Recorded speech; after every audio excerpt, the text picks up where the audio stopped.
What's going on, guys? It's Almond. Welcome back to another Wizard101 video. In today's video, I wanted to talk about the spellments that are dropped from Lambent Fire. Well, I know some people have been on the grind using their gold keys whenever they get the chance and farm certain key bosses. Well, recently I maxed out 5 spells. That's right, 5 freaking spells. And they all dropped from one boss, and I thought I would talk about the spellman paths. I know some people have made spellman paths and talked about their responses about them in the past, but I was like, you know what, since I already finished farming all these spellments, unless they for some reason add more spellments to this, then I'm gonna have to go back and farm it. But they haven't done so for that reasoning, I luckily got all of them maxed out, and now I don't have to touch this boss anytime soon. So the spells that I maxed out are going to be Catalan, Deer Knight, Handsome Fomori, Burning Rampage, and Sacred Charge. So literally for 5 different schools, we got stuff maxed out. Balance is kind of left out, and Myth of course is left out because there isn't any Knight's Lore spell elements, whatever, that drop for those specific schools. I feel like maybe down the line they'll probably at one point in the game, I feel like every key boss is gonna have spell elements for every school. That's just my thought. You know, I could be wrong on that, but you never know, right? But let's go over Storm first, right? So Storm, of course, we got that Catalan, that 700 damage. It's a 3 pip with a school pip, so it's like 5 pips essentially. And it gives a weakness, right? Of course, if I go test it right now on the Lost Souls, it's just not going to do it justice because 1, you're not going to see the weakness, and 2, I'm literally going to overkill, right? I think you wouldn't use this spell in regular PvE, right? You know, with the 220 damage, I'm literally just going to just insta-kill with this. But does this spell have any use at the moment in PvE? No. I'm gonna be completely honest, no. There hasn't been a time where I have been like, okay, I need to use a Catalan, of course, you know, if requesting by yourself, I can maybe see yourself using it, but that's a big maybe, right? Because most people just, you know, they don't really spam hits. They'll just fate stack and then kill, blade stack, whatever. Is this spell good in PvP? Yeah, I can see people using this in PvP, especially with the path. Like, if we're going at the path and looking at it from tier 1 to tier 5, all you're really doing is getting 50 damage. The weakness remains the same, which is a minus 35. It hasn't changed much, right? So when it comes to PvE, even if you used tier 1, it would still just have no use. But PvP, I know people are going to be like, well, I need the extra damage, you know, I want to have the min-max stuff for PvP, so if I lose, I have no complaint that I didn't lose because of the fact that you live by like 10 HP or something like that. That's why these paths are there, right? Would I ever want to see a separate path for Catalan? I'll be honest, I don't know what I would see from a separate path of Catalan, of course, right? I feel like what they could do is add a just straight damage path and just have the weakness path. That could be a thing too. Like, I wouldn't mind having a really good Catalan, because if you look at Catalan, literally tier 5, right, it does 700 damage with 3 pips and a school pip, right? Now let's go look at Teacup, for example. Teacup is literally a 3 pip and a school pip, and it's only tier 3. There's no tier 4 and tier 5 for it. It's doing 845, right? I know, yeah, it's, you know, for PvP, you know, I know some people are gonna have some arguments, but for PvE, this spell is juice. It's literally so much juice, because the fact that if you enchant this turns into 1100 hit for 5 pips, which is literally more than like some spells, like if you think about it. So that's pretty insane to even think about, because literally round 1 you can do that, right? And if we're comparing to like Stormzilla, right, Stormzilla is only doing 760 while this is doing 845. And if we're going back to comparing it to Catalan is doing 700, right? But the weakness is what it's, you know, supposed to do. So I don't know, maybe they could add just a straight raw damage path, but then it would have to be specific reasons, like you know, with this Gambit, you know, stuff like that, and Stormzilla as well. So I don't know, but it's cool just having tier 5 Catalan. That's not what I farmed this boss for, but hey. And there's another thing is, there's no cap on this, like there's no level cap on this, so if someone wanted to use this in level 50 PvP, bro, that damage is actually really nice, can't lie. But let's move on to the death real quick, yeah? So now we're on my death, of course, and the spell that you get from Lambent is going to be Deer Knight. Your boy had to max out the Deer Knight, right? The Deer Knight is just super nice. Like, I think this, to me, like, for at least in my opinion, like, out of the spells that Lambent drops, I think this, to me, is the best. Like, it's just so much more better. And there's a reason why I didn't go for the top path, right? So the initial spell, it does like a hit, and then it does a dot for 3 rounds, right? It's gonna do some damage over time, whatever, right? I specifically chose the weakness path. Reason being is whenever you enchant Deer Knight, right?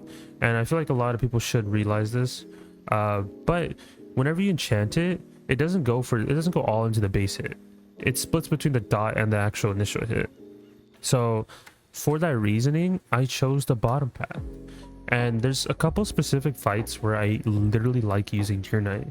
A good one is going to be Don Manzana, because of the fact that Don Manzana, how his thing works is you have to have a certain amount of pips, or like you have to hit with a certain amount of pips. And if you hit your hit exceeds that amount of pips, for example, like if I use a max pip Tempest, he's just gonna revive himself, which obviously you don't want. But using a 3 pip and a school pip is allowed. And since there is minions in that fight, I just always prefer to use the Deer Knight, because of the fact that at least I'm killing everybody, and then I'm also at the same time killing the boss in the same turn, which to me, I prefer that, right? And I can understand why people might choose the top path, right? And like, oh, you know, I like Deer Knight because of dot or whatever, but I feel like just Ship of Fools does that job just better. If you just want a like 4 pip AoE that does pretty good damage, right? 330 right there on a drain, right? Which I know Deer Knight has the dot, of course, so you're getting more damage out of it. But I still feel like, why would I use top path Deer Knight when this is used for like specific fights as well, when I can literally just use Ship of Fools instead if I wanted to use the other stuff. That's just my opinion though, right? But both these spells are good. Choose the path that you like, but I'm glad I maxed this spell out. I even have 326 extra spell elements, so if I wanted to, I can literally use this on like another character. I can just literally move these spell elements over. Deer Knight, I don't see it used in PvP, to be completely honest, because the damage on it, it's only 325. It is an AoE, so you got to keep that in mind. But I can see it being used, for example, like in low level PvP, not like super low level, of course, like don't think like level 10 or whatever, but because that doesn't even exist. I can maybe see this in level 50s, but I'm not too sure because of the fact that I haven't been doing level 50 PvP at the moment. But I still don't think anybody's using this in PvP at all. But if I had to choose a path, like I said, I highly recommend the bottom path. But you know, if you do like the dot on the top path, run it up. You guys can go for it. But that is the death spell. Now let's look at Handsome Fomori as well. Alright, here we are on the ice. Now let's quickly look at Handsome Fomori, shall we? And bask it in all of its glory. Now, Handsome Fomori is like one of those spells where, I'll be completely honest, will I ever use it in PvE? No. Because there's other spells that exist for ice that just do it better. Would I use it in PvP? No. And you're probably wondering, why is that?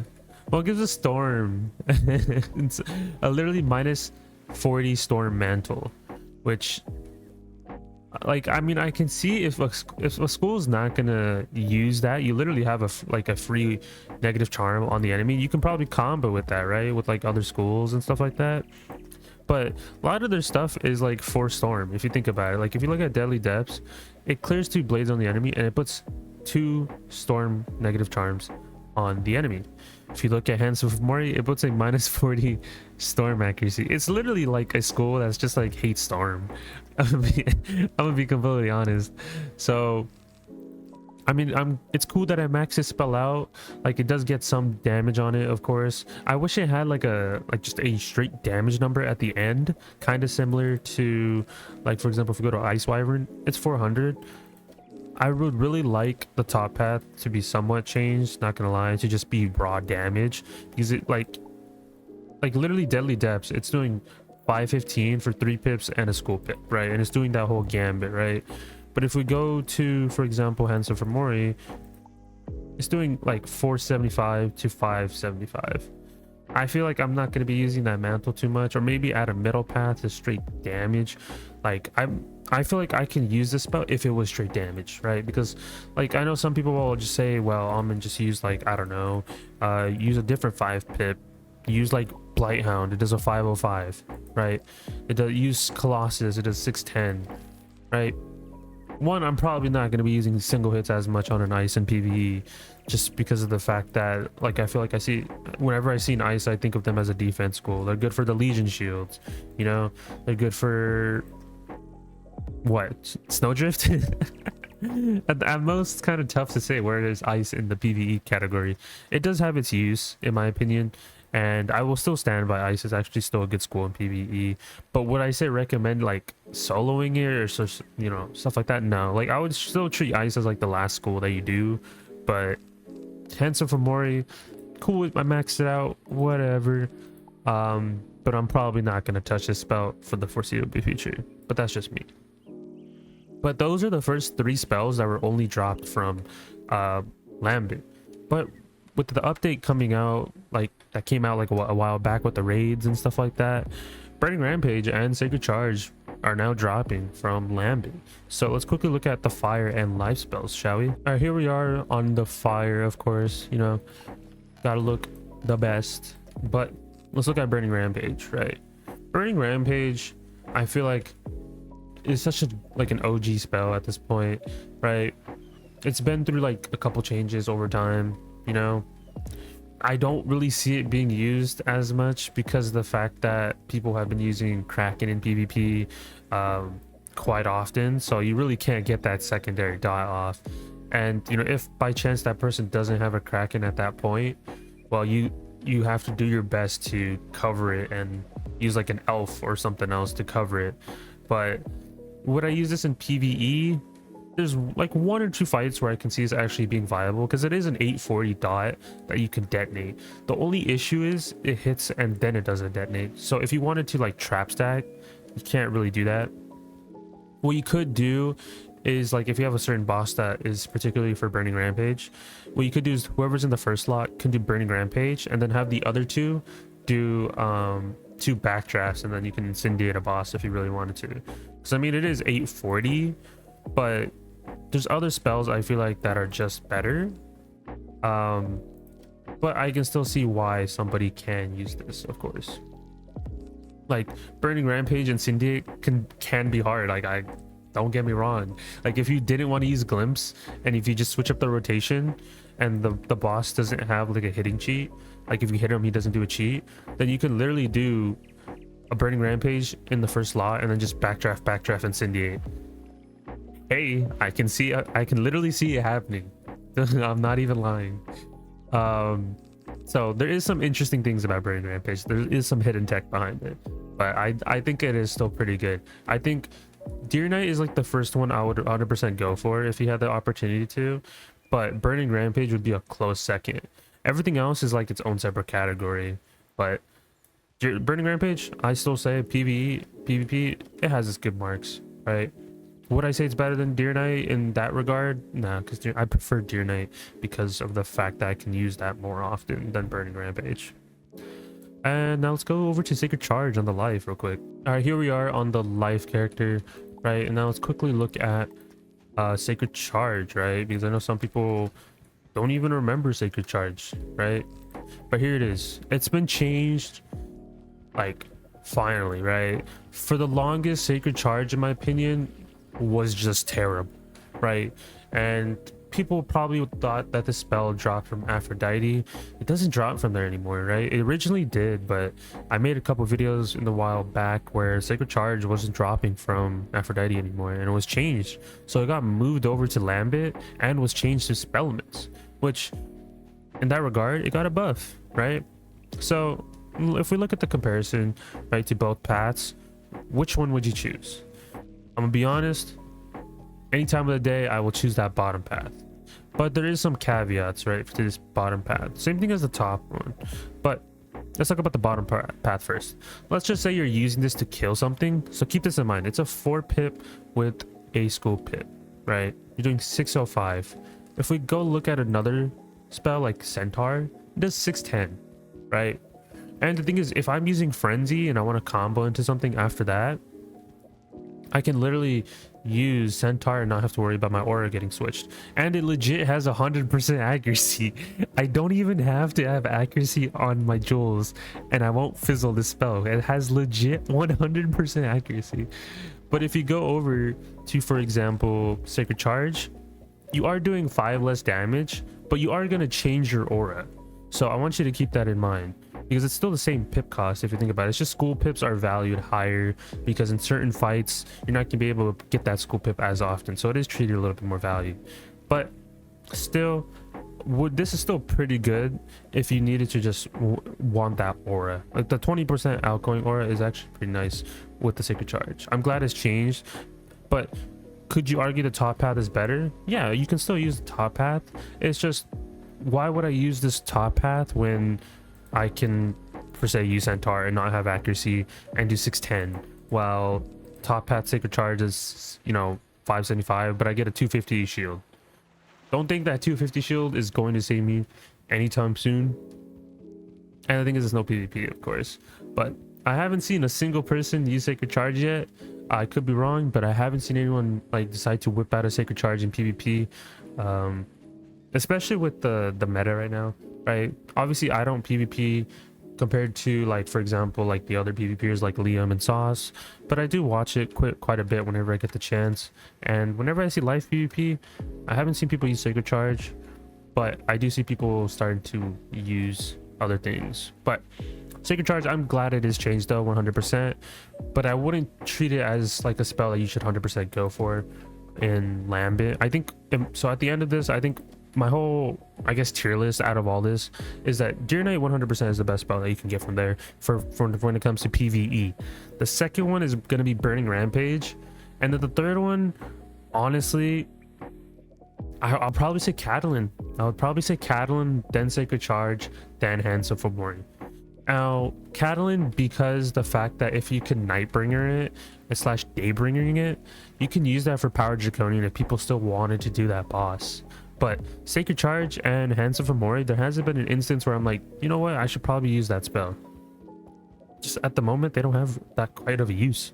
While Deer Knight has some good use for farming at the moment, and Burning Rampage is still a good spell, right? It's just you have to organize your team a little bit around it, and you can use that to incendiate like a single boss. Like if a boss has a good amount of HP and it's just one boss, no minions, nothing like that, and he doesn't have a dot cheat, he doesn't have a, for example, a hitting cheat, then 100% Burning Rampage and then just backdraft, incendiate, and boom, that's just massive damage right there, 100%.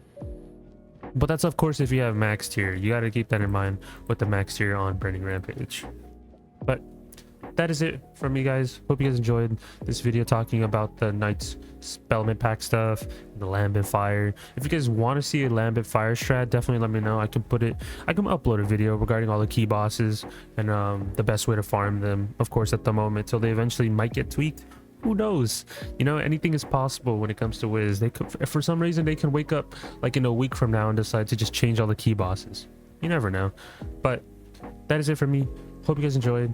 Appreciate, leave a like, subscribe, all that type of stuff. Join the Discord down below. I think we finally reached 300 members, which is insane. Thank you to everybody that's been joining, and I'll catch you guys in the next one. Peace out, guys.